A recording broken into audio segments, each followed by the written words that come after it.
21 boys burned to death. Parents lost their sons, siblings lost their brothers. William Lloyd Piggy was my 13-year-old brother, and he lost his life over a bicycle. I was only 5 years old when my oldest brother, Johnny Tillison, age 16, was one of those boys who were killed in that fire in 1959. I was only 12 years old. He was the youngest in that school. I am now 70 years old in the land of the living. I would like justice. My prayer is that this story is told and that everyone responsible for the deaths will answer one day. And I pray that one day the truth will be revealed concerning that matter. I forgive them, but I will never forget my brother. When Jesus comes, he will have the last word. Hi, I'm Tracey Carrington, and welcome back to the fourth and final part of the Coroner's Report podcast, Locked Doors, Lost Boys.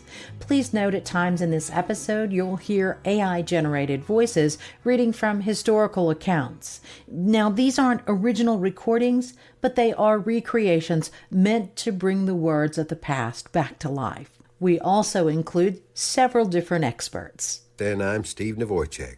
As a coroner and as the state's crime lab director, I learned that every death speaks. My job was always to listen. Even now, with my dog Butter tugging me down the trail most mornings, certain stories won't let me go.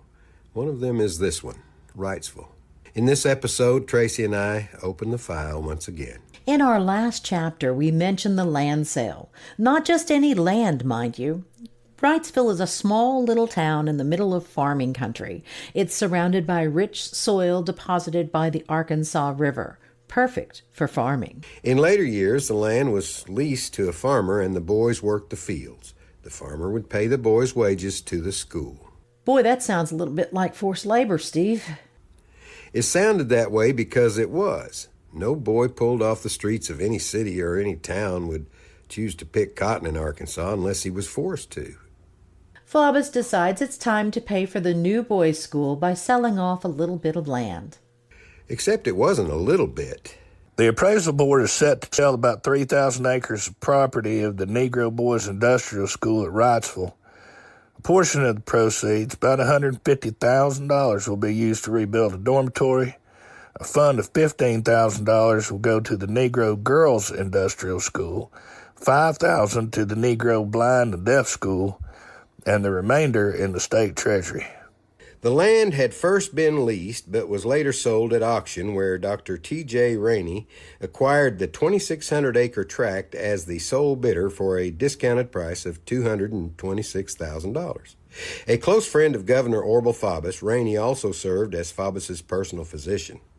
During the same period when Faubus shut down Little Rock's public schools to avoid desegregation, Rainey played a central role in opening a temporary private school that bore his name.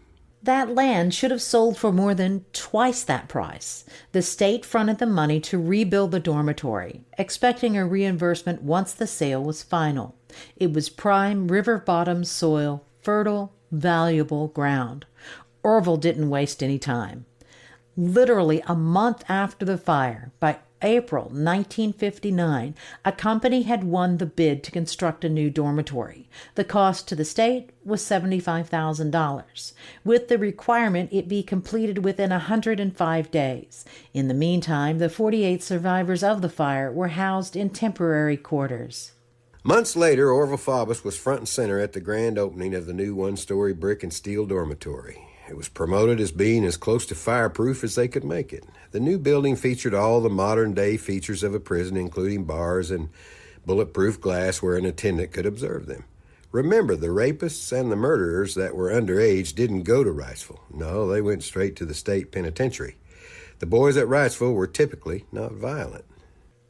The other dormitory was given a facelift. Remember, the twin dorms had been built at about the same time. The building that served as the little boys' dorm was renovated and received a new roof and new flooring. That building would stand until the mid-1970s after it was damaged by a tornado. Fire danger still remained. There was no real fire protection in the middle of a cotton field, but newspapers noted that the boys now held daily fire drills. The press reported that the school had changed, placing more emphasis on education and less on cotton picking. But there was still hints that education still wasn't the highest priority. The reporters said the older boys attended school 3 nights a week and the younger boys attended class daily. I had to wonder what the older boys were doing during the day and why they had to attend school at night. They were picking cotton. Doesn't sound like much changed. No, it doesn't sound like anything changed. But I'd like to think with less farmland, there might have been less abuse. Dr. Brian Mitchell says the community just didn't know what was going on. It was quite the talk of the African American community at the time. They had all known boys that had been through Wrightsville, so they didn't see going to Wrightsville as a positive thing. The idea that there was that much neglect and abuse there, they weren't aware of it until the fire. As far as Faubus, during the dedication ceremony, old Orville was busy spinning his web of politics. He was talking more about his great successes than the failure in front of his own eyes. During my administration, there has been an increase from teacher salaries to better highways. The Arkansas Industrial Development Program had sought jobs for Negroes and whites alike. These things we did by working together, not by fighting, not by yielding to the agitators of whatever race or creed. Sounds like he did a bang-up job. Legend in his own mind, Steve. Ha. Now remember, Orville had called for a grand jury investigation into the fire to determine fault. The public was waiting for answers. What really happened that night in the middle of Wrightsville cotton field? Someone was going to be held accountable, and it damn sure wasn't going to be Orville Faubus. Boy, that's the truth. A grand jury is a group of citizens that sit and listen to all the evidence, usually only presented by one side, though, so grand juries sometimes can be a little bit one-sided. I tell you what I would have done in this case, Tracey. I would have impaneled a coroner's inquest, and I would have done it immediately. The grand jury spent months reviewing testimony, documents, and inspections. They heard from staff. They heard from fire officials. They examined the payroll scandal. And when they delivered their findings, their conclusion was damning. Faubus was eager to see criminal charges brought against Buddy Gaines. Gaines himself never appeared before the grand jury, but his wife Mary did. She testified that her husband was in poor health and was temporarily living in Chicago. And that grand jury found a whole lot of people to blame. The blame can be placed on lots of shoulders for the tragedy. The board of directors, the superintendent, the staff, the state administration, who allowed the conditions to remain so disreputable. The General Assembly, who should have been so ashamed of conditions they would have allowed sufficient money to have these corrected. It is most unfortunate that it takes a great tragedy to awaken responsible people to their duty to these derelict boys. Responsibility for the fire rests in the people of Arkansas who did nothing about it. Responsibility was spread so thin that no one carried it. The official finding was that no one was responsible because everyone was. What? Some people felt this all boiled down to the differences between the races. Judge Stephen Teske explains. What we have here is a 5th and 14th Amendment equal protection problem. Because the state treated them differently, even though they're similarly situated, is an equal protection problem. 21 died because they were black. These 21 black kids would never have died if they were treated as white kids and were not there in the first place. There was always a difference in how sentences were handed down to black kids versus white kids and how they were treated with incarceration. Marlon Weems reminds us. When I tell people about it, they're like, well, that can't be because, segregation was 100 years ago. And no, it wasn't. For families, the findings from the grand jury report were hollow. Parents buried their sons and then turned to the State Claims Commission. They weren't just after money. They wanted an acknowledgement from the state. A simple apology. The state resisted, as it always does. Sovereign immunity, bureaucratic red tape, more bullshit, more bullshit, more bullshit, and the argument that tragedies can't always be prevented all stood between grieving families and accountability. The families asked for $600,000 in damages for the death of the 21 kids. During all the reports and the grand jury testimony, more evidence is revealed that sheds new light on what actually happened. Charlie Meadows and Ed Scott were just barely teenagers, but they had been named trustees, which most likely saved their lives. Charlie said he was sleeping either in the classroom or the chapel and saw lights flickering during the storm. The boys said the lights dimmed a few times, but they never went out. He woke up and saw the fire in the caretaker's office and tried to open the door to the dorm, but it was locked. He ran outside and removed a window screen, and both boys ran for help. Fire expert Keith Hulse says the fire didn't just start at 3 a.m. The boys woke up at 3:15. We saw a fire, but that could have been smoldering for a while and then burning before these kids actually smelled something that made them wake up. There were a couple of things that stood out with Superintendent Gaines. Remember, he said he received a call at 3:15 a.m. that the dorm was on fire. That's right. As superintendent, Buddy Gaines' employment included a residence on the Wrightsville campus, but he and his wife Mary also maintained a home in Little Rock at 1101 Cross Street. That house still stands today. There is no record of any kids running to the Gaines residence. Instead, survivors recalled going directly to Lee Austin's house, where they woke up his wife, Clara. It's worth noting that the drive from the Gaines home in Little Rock to Wrightsville took about 15 minutes. Buddy had time to get dressed, pull on his pants, and make the drive out to Wrightsville in time to see the roof falling in, like he said in his statement to the press the morning of the fire. The records don't make it clear whether the Gaineses were expected to spend the night on campus. At the time, no one believed that a disaster of this scale could ever happen.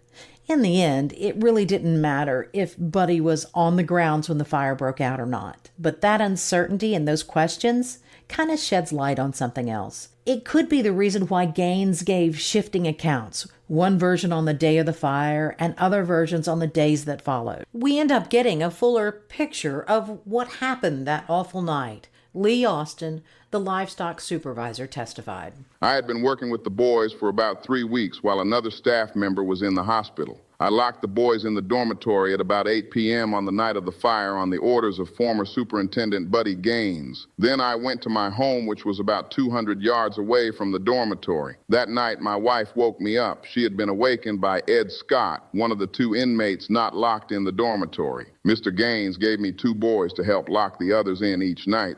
Those 2 boys were sleeping in the classroom and one in the chapel.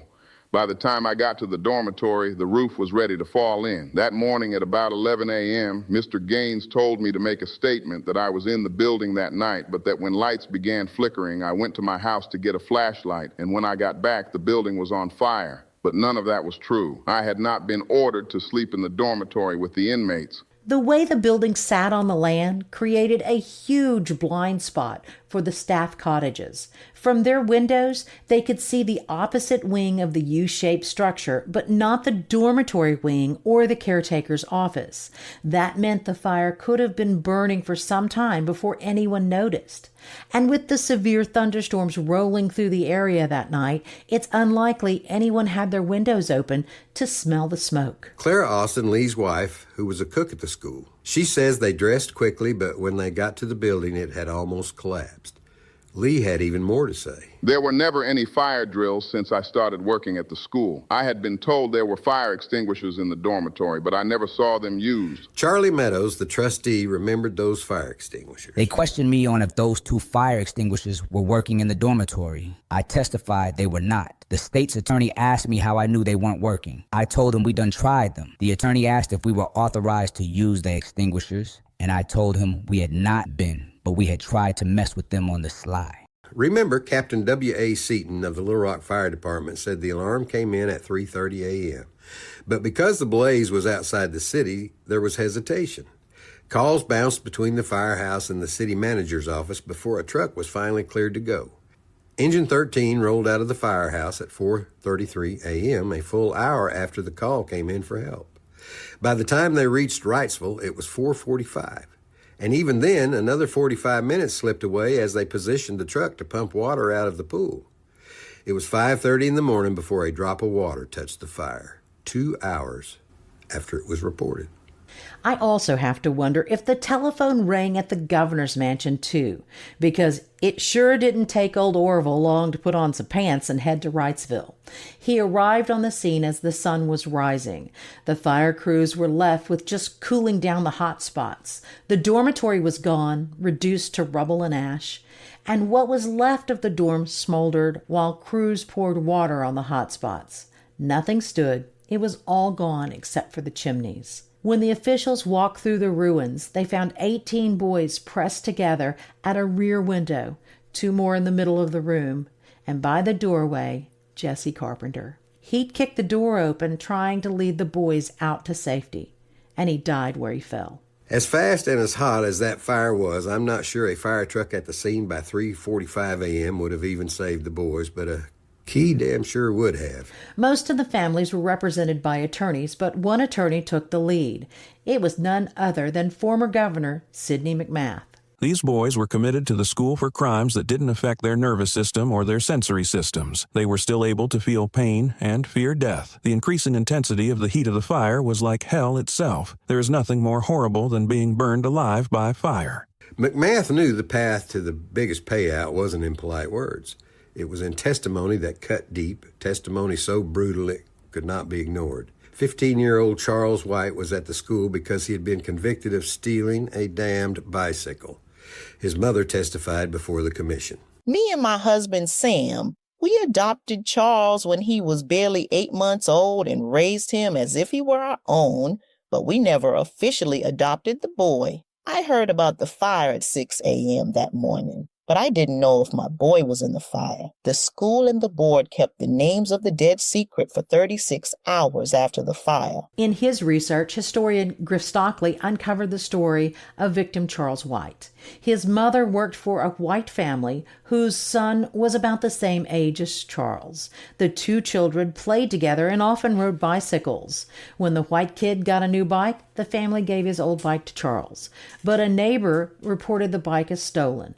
Dr. Brian Mitchell explains. Later, they were like, look, we're really sorry. This is all a misunderstanding, but they still sent them there. It's like, okay, we got a bed, and he's extra labor, so we'll take him. Charles was charged with theft, found guilty, and sent away to the industrial school. Marlon Weems still has trouble understanding kids being sentenced so harshly. It's difficult just to think that these were children that might have stolen some candy from the store or, just some minor thing, and that's where they end up. And yeah, it's hard to imagine. The families filed claims totaling $500,000. In the end, they didn't get anywhere close to that. When the dog and pony show finally wrapped up, the chairman faced the press.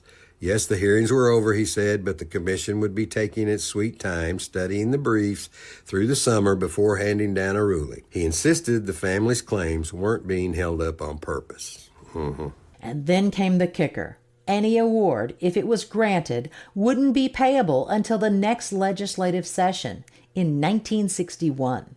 Unreal. These families had already lost so much, and now they were being told to wait. Months of waiting just to learn if they'd see anything at all, or if there would be an apology. Finally, after the summer was over, the Claims Commission made their decision. The families asked for $600,000, but they were awarded only $87,000 for the deaths of the 21 boys, and there was no apology. Each award was a little different. Some received more than others, and of course there were legal fees. Ultimately, there is a settlement for the boys' families, and the settlement is quite meager, a few $1,000s. However, most of the money went to attorney's fees. And after talking with one of the boys' families, his mother goes to cash a check at a check cashing place, and she leaves with like $400 or $500. The attorneys took half the money, and some families reported they received less than $1,000. $1,000 in 1959 was equal to about $10,000 in today's dollars. The parents mourned their children, and the community moved on. Marlon Weems was born the year before the fire and grew up in central Arkansas. Even as a boy, he knew one thing for sure. He didn't want to end up in the industrial school. Kind of almost like a boogeyman story, that when we would get out of line, it was sort of a threat. I'm going to send you to the boys' industrial school. If you don't straighten up, that's where you're going to end up. And we didn't know much about it, but obviously it was someplace our parents thought we didn't want to be. What really surprised me is that's all he was told. It's morning. Again. You've hit that snooze alarm 3 times, your cat is sitting there judging you, and your normal coffee tastes like sadness. Enter BadRabbit.coffee, roasted right here in Western Pennsylvania in small craft batches because life's too short for mediocre caffeine. And BadRabbit.coffee will ship it straight to your door. Yes, worldwide. So even if you're hiding from adulthood in another time zone, you can still start your day like a civilized human. Tastes like motivation. Get your monthly coffee fix at BadRabbit.coffee. Just remember, it's not BadRabbit.com.net, it's BadRabbit.coffee. Because mornings are hard enough. Marlon never knew about the fire until he was well into adulthood. The trauma ran so deep that people in the community simply didn't talk about it. I couldn't believe it, honestly. First of all, I couldn't believe that I did not know about it. I just knew boys industrial school, but I had no idea. And it may have been one of those things that you hear about that's so bad nobody really wants to talk about it, because nobody did. I can just see why that was one of those things the grown folks didn't talk to kids about, but they didn't mind scaring the bejesus out of them. So the boys' industrial school, I think at that point, it just almost took on almost an urban legend. It scared the crap out of us. We had no idea what it even was, but it just sounded really bad. Boys' industrial school. I mean, in my mind, I thought it was one of those things like a factory of some sort, just some really backbreaking work, which it was. It just wasn't as industrial in the way that I was thinking about it. What really bugs me even more are the survivors. Those kids didn't receive a dime, and that was before anyone really knew how childhood trauma could affect their lives forever. How could it not? Some managed to make a life for themselves, but many, many others did not. Roy Davis was just 15 when the fire broke out. He saw his friend Jesse lit up, as he later put it. That kind of image doesn't fade. That kind of trauma stays with you. A few months later, Roy's name was back in the paper. He'd been transferred to the state penitentiary. Alfred Smith, the president of the school board, explained it away, saying this was Davis's fourth commitment to the school and that he had a definite influence on the other inmates. He never said what kind of influence that was supposed to be. There was always a question about this transfer. Roy Davis was one of the boys prominently quoted in the paper, and some felt his transfer was because he did speak openly about the fire.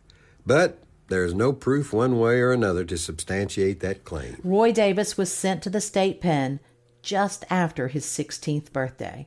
Dr. Mitchell says it's hard to say how these boys' lives might have been different. It's hard to suggest and say, okay, this person would have had a wonderful life if this event didn't happen. We would like to believe that the Wrightsville event had this huge impact. So many of the survivors were hard to trace because, like Roy, they ended up caught in the prison system, but there were some who managed to stay out of prison and live a productive life. In 2008, Davis told the Arkansas Times he'd first been sent to the school for shooting a .22 at a train. He said it was actually his friend who pulled the trigger, but he was the one who'd gotten caught. The intake log, though, was simpler. It simply listed the reason as delinquency. Davis spent much of his life tangled up with the law, arrests for stolen property, theft, and more. Then in 1988, it escalated. He was convicted of murdering his former lover's new boyfriend. She had called the man over after Davis threatened to burn her house down. Davis denied killing the man. According to historian Griff Stockley in his book Black Boys Burning, former Superintendent Buddy Gaines was left a broken man. His family moved to Chicago, where he lived the rest of his life as a recluse. His son, Lester Gaines Jr., the same age as the boys who died in the fire, went on to become an educator there. Buddy Gaines, the superintendent, made one mistake. One hideous mistake. I'm not sure how you could ever come to terms with the deaths of 21 kids on your watch. Buddy Gaines died in Chicago in 1968. When Buddy Gaines died, his body was shipped back to Little Rock. His obituary called him a teacher, but made no mention of his years at Wrightsville.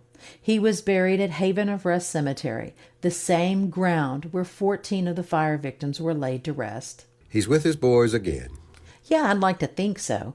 But he does have other family members in that cemetery because it was the historic black cemetery for Little Rock dating back to the early 1900s. Former Governor Orville Faubus had little to say publicly once everything was settled, but in 1980 he self-published a glowing autobiography, painting his own legacy in far brighter colors.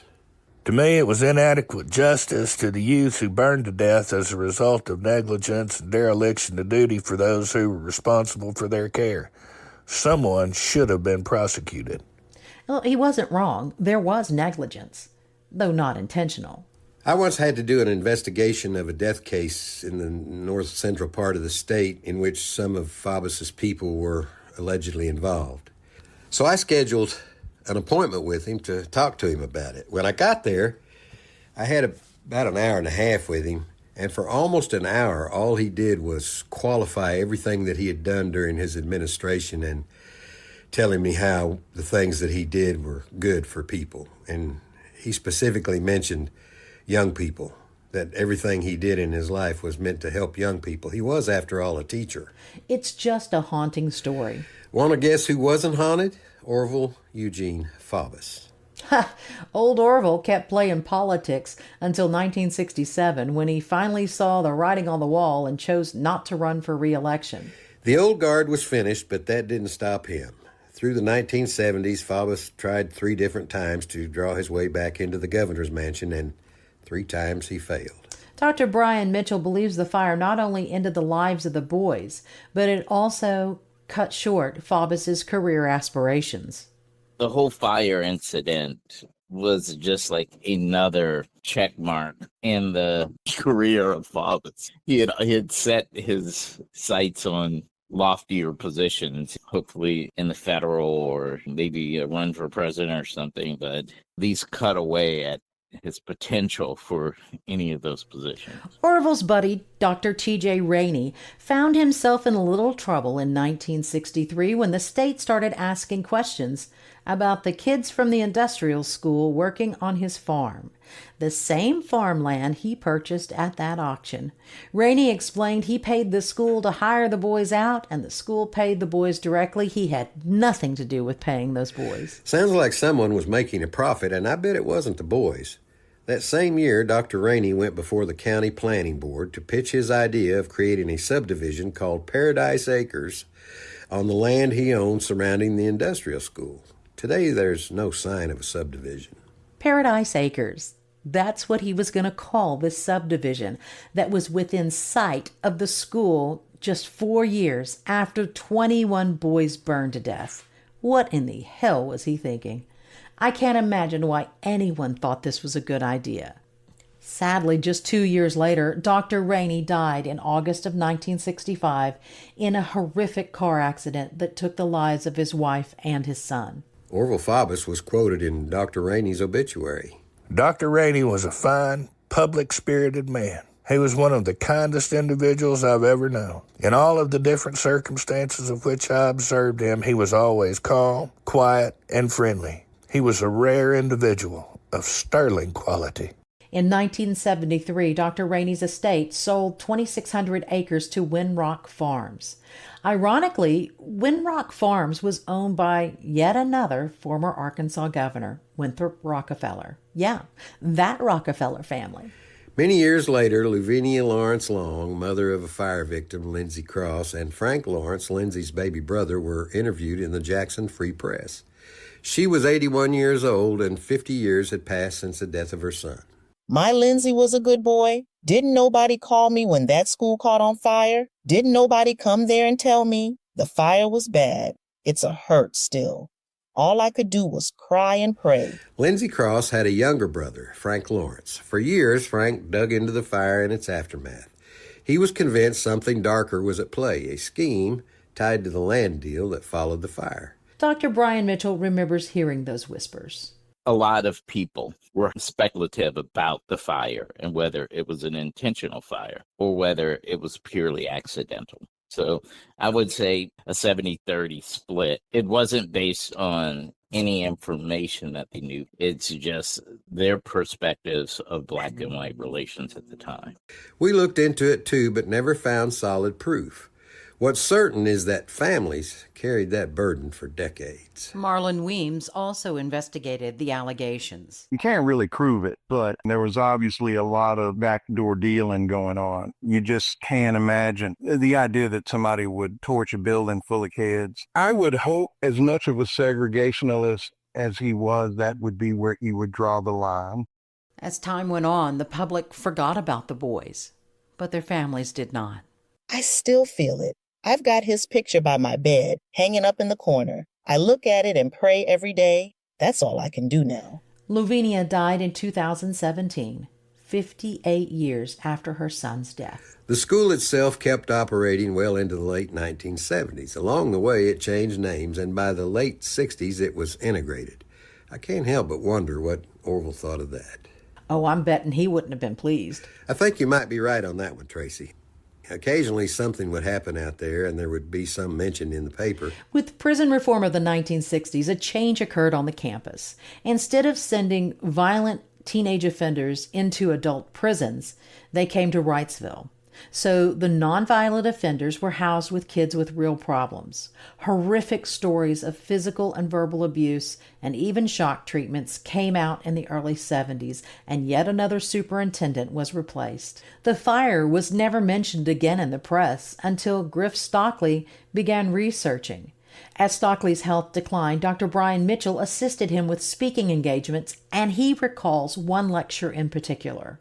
So there were a number of people that went to, particularly the Haven of Rest, who were siblings of family members there. And some of the things that they would say about the boys being gaunt, and they always had filthy clothes on when they'd go visit, as if they didn't have changes of clothes, or as if no one was washing their clothes. One lady was talking about someone who she was visiting there, and she noticed that they had whelps or where they had been beaten. When we did the talk, the public talk, people talked about being tied down and being whipped with a leather strap. Those boys, now men, never forgot, but the rest of us did. In 2018, a monument was placed in Haven of Rest Cemetery in Little Rock, where 14 of the 21 victims were buried. The marker was funded in part by the Black Arkansas History Commission with the help from Friends of Haven Rest Cemetery. During the memorial service, Dr. Brian Mitchell heard more from the family members about what really went on at that school for so very long.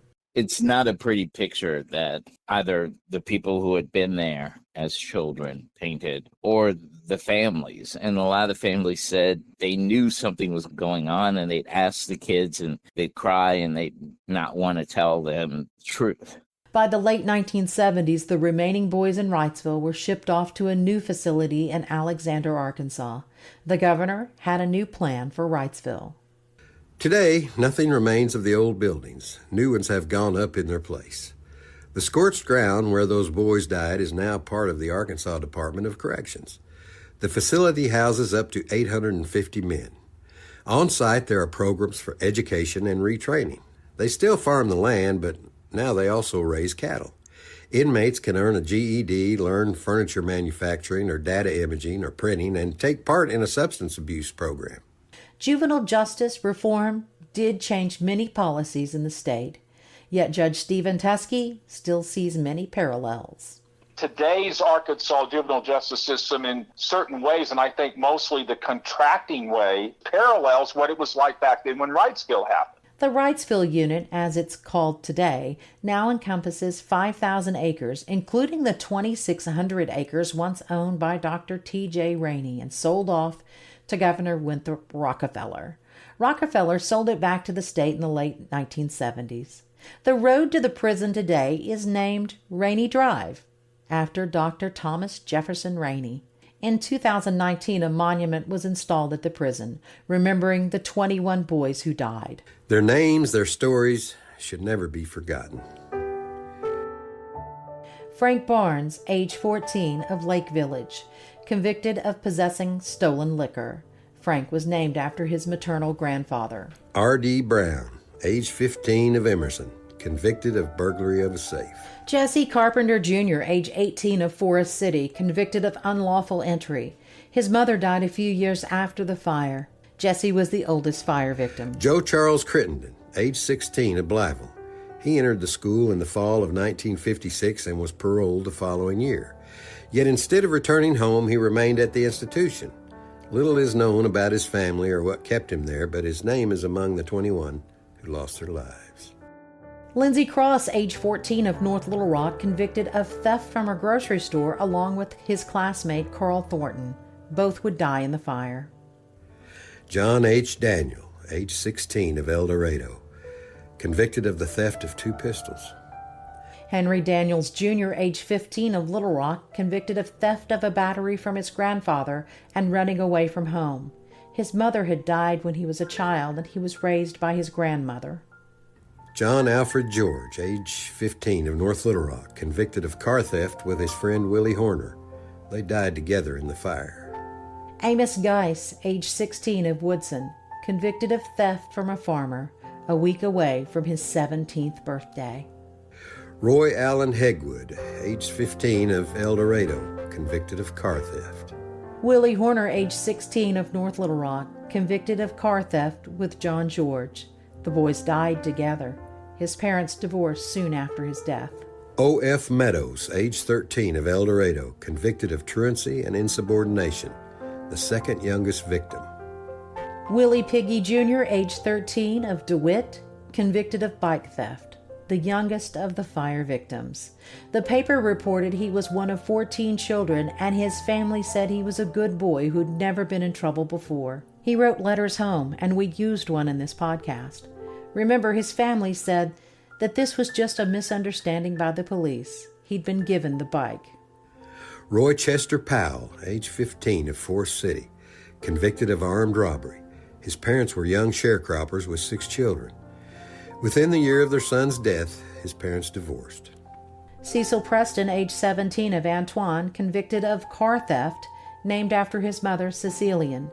He had just turned 17 a week before. Charles Lewis Thomas, age 15, of North Little Rock, convicted of theft of a motor scooter. Carl Edward Thornton, age 15, of North Little Rock, convicted with Lindsay Cross of stealing a car.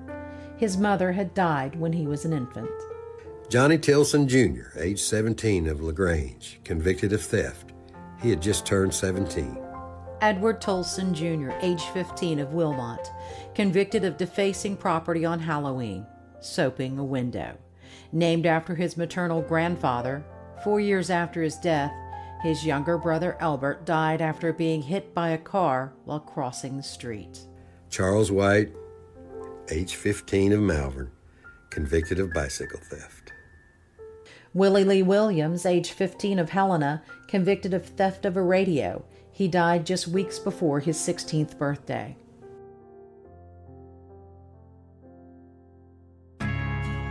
This concludes our final part of Locked Doors, Lost Boys on the Coroner's Report podcast. If you like what you've heard, please like, follow, and share. You can find us at coronersreport.net or on any social media platform at the Coroner's Report podcast. Thanks goes out to our voice actors J.D. West, Alan Prather, and Savvy Valentine. Special thanks to Keith Hulse, Judge Steve Teske, Marlon Weems, Dr. Brian Mitchell, Jim Hawley, and Guy Lancaster. This episode would not have been possible without the decades of research conducted by Griff Stockley for his book Black Boys Burning, the 1959 fire at the Arkansas Negro Boys Industrial School, published by the University Press of Mississippi. For additional context on race and history in the state, we recommend Race and Ethnicity in Arkansas, New Perspectives, also from the University of Arkansas Press. We want to thank Encyclopedia Arkansas, the Journeyman newsletter on Substack, the Butler Center for Arkansas Studies, the Bobby L. Roberts Library of Arkansas History and Art, the Central Arkansas Library System, and the University of Arkansas at Little Rock Center for Arkansas History and Culture. And with any research project, we would be lost without the Arkansas Democrat Gazette, the Arkansas Times, and AY Magazine. Copyright 2025 Aussie Grove Media Group, LLC.